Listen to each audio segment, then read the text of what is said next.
Ефремовка жалпы орта білім беру мектебінің қазақ тілі мен әдебиет пәні мұғалімі Танирбергенова Гүлмира Тоқтаровна. Сәлеметсіздер ме? Сәлеметсіздер. Отырыңыздар. Сабағымызды бастамай тұрып, қазір ортаға шығып, біраз сергіп аламыз. Ортаға шығыңыздар. Ортаға шығып, шеңберге тұрамыз. Балалар, бүгін біз өрмекшінің өрмегі әдісі арқылы бүгінгі сабаққа бір-бірімізге тілек айтамыз. Мен бастаймын. Темірлан, мен бүгін сабақта саған жаңа мәліметтер алуына тілектеспін. Айтас, бұл сабақта белсенді қас. Жансая, бүгінгі сабаққа сәттілік тілеймін. Арзуға бүгінгі сабақта көп балдары. Бүгінгі сабақта жақсы көңілге сыйлайды. Қазір сіздерге бейнеролик қойылады. Сол бейнероликті тыңдап болғаннан кейін бүгінгі сабақтың тақырыбына шығамыз. Мұқият қараңыздар.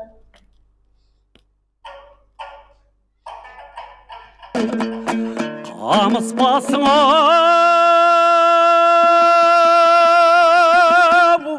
майда будеймен ат қостым, ат айдаушым майда деймен.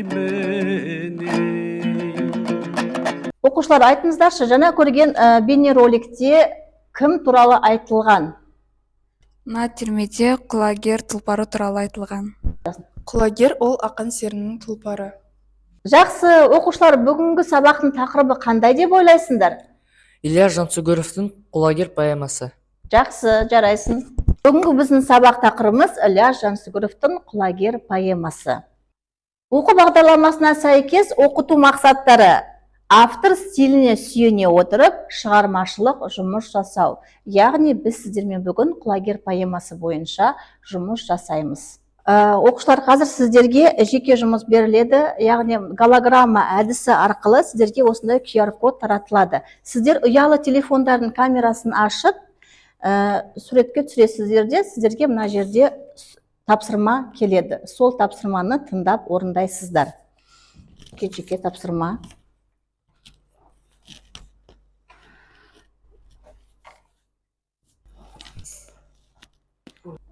Төртінші оқушы «Құлагер» поэмасының «Бай-бай құлагерім, аттым азалы» әні бөлімін оқыңыз.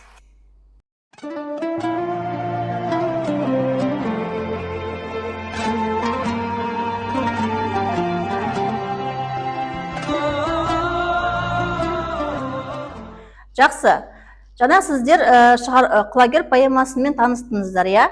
Енді сіздерге сол бойынша Бамбози платформасы арқылы сұрақтар беріледі. Сол сұрақтарға жауап береміз. Жауап бермес бұрын сіздерге бағалау әдісін түсіндіріп кетейін. Біз сіздермен бүгін бәйге атты бағалау әдісін қолданатын боламыз. Мына жерде сіздердің есімдері жазылған. Қазір сұраққа кім жауап береді, сол ортаға шығып, өзі аты тұрған жерге келіп, тұлпарын алға қарай жылжытып отырады. Сонда сабақтың соңына дейін кім қанша ұпай жинағанын осы арқылы білетін боламыз. Түсінікті ма? Тапсырма? Жақсы. Ондаша сіздермен бірге сұраққа жауап береміз. Бірінші сұрақ тыңдаймыз. «Құлагер» поэмасының басты кейіпкері.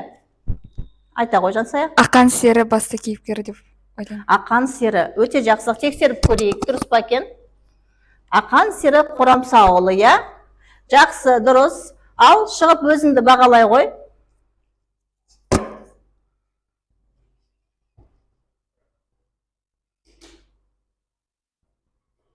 Жақсы, Жансаяда бір ұпай бар. Келесі сұрақ. Бүгінгі сабақтың тақырыбы қандай деп ойлайсыздар? Дәріптеу. Айта ғой. Айта ғой, ала ғой. Дәріптеу құлагер. Тексеріп көрейік. Жақсы, тұлпардың жүйріктігін, сынын дәріптеу, я? Өте жақсы. Өзіңді бағалай ғой.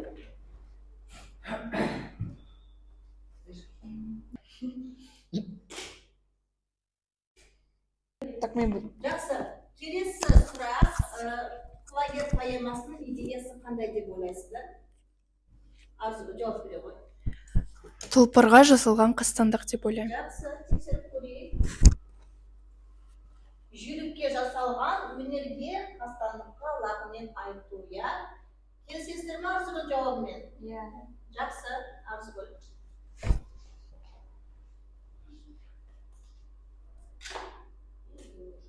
Жақсы, Арзыгүл алға озып кетті, иә?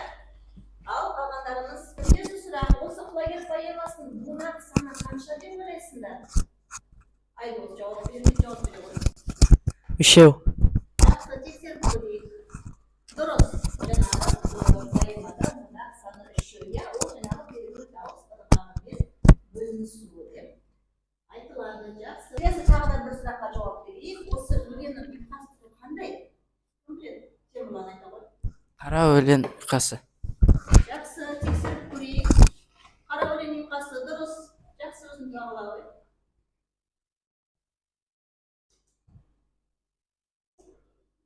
Жақсы. Енді осы тапсырма бойынша бізде Арзыгүл 3 ұпай алды, Айдос 3 ұпай, Темірлан 2, Жансая 2 ұпай. Жақсы. Қазір біз сіздермен сергіту сәтін өткіземіз. Асық әдісі арқылы ортаға шығыңыздар.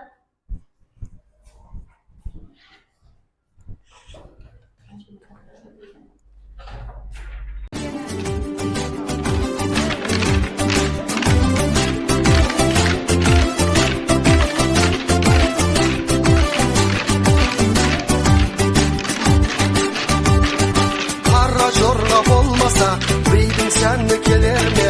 Қоз етек көйлек киінесе, қыздың сәні келе ме? Алған екі жолдастар, біреуін шық той бастар.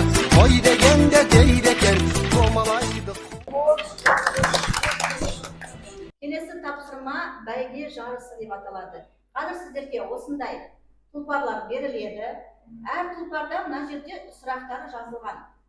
Мына тұлпарды бір-бірімен жарыстыра отырып, кім тұлпар бірінші келеді, сол оқушы бірінші сұраққа жауап береді. Түсінікті ме? Мына жерде тұрған таққа отырамыз, барлығымыз артымен отырамыз. Әрқайсыңызға тұлпарыңызды бағалайсыздар. Мұғалім қайта ғой.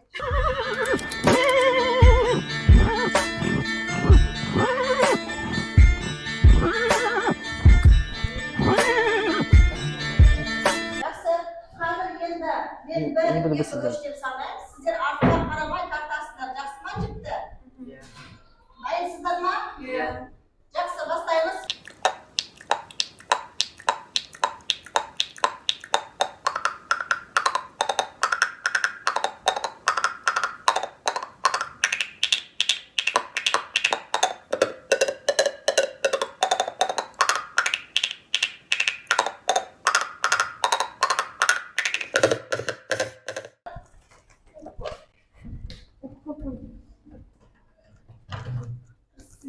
Жақсы, сұраққа жауап береміз. Дайынсыздар ма?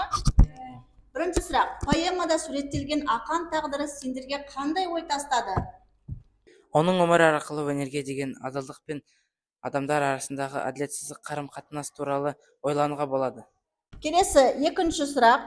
Адам арасындағы бақталастық, қызғаныш туралы не білесіңдер? Бақталастық пен қызғаныш адамның өзімшіл қасиеттерінің көрінісі. Олар көбінесе жетістікке, талантқа немесе бірдей қол жеткізуге бақыт өмірінің байланысы болады. Батыраштың құлагердің өлтіруін осыны айғағы. Келесі сұрақ. Ақан трагедиясының сыры неде? Ақан трагедиясының сыры оның қоғамда, адамдар арасындағы қайшылықта жатыр. Таланты өнерпаз ақанды айналасындағы қызғаншақ бақталас адамдар түсінбеді. Құлагердің өлімі арқылы ақан ішкі күйзеліс пен жалғыздыққа ұшырайды. Жақсы, келесі сұрақ. Егер ақан Сағынайдың астына бармаса, құлагер мен ақан тағдыры қалай болушы еді? Ақан мен Батыраштың алғашқы кездесуі олардың мінездері, көзқарастарындағы үлкен айырмашылықты көрсетеді. Ақан адалдық пен өнердің өкілі болса, Батыраш өзімшілдік пен қызғаныштың көрінісі. Керемет, барлықтарыңыз жауаптарыңыз өте дұрыс. Ал енді өздеріңізді бағалаңыздар.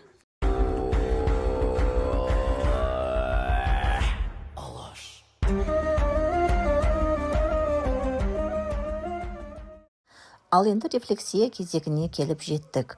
Бағдаршам әдісін қолданамыз. Егер сіздерге сабақ түсінікті болса, сіздер жасыл бағдаршамды басасыздар. Ал егер сұрақтарыңыз болса, сіздер сары бағдаршамды басасыздар. Ал егер де бүгінгі сабақ түсініксіз болса, қызыл бағдаршамды басасыздар. Ал келіңіздер.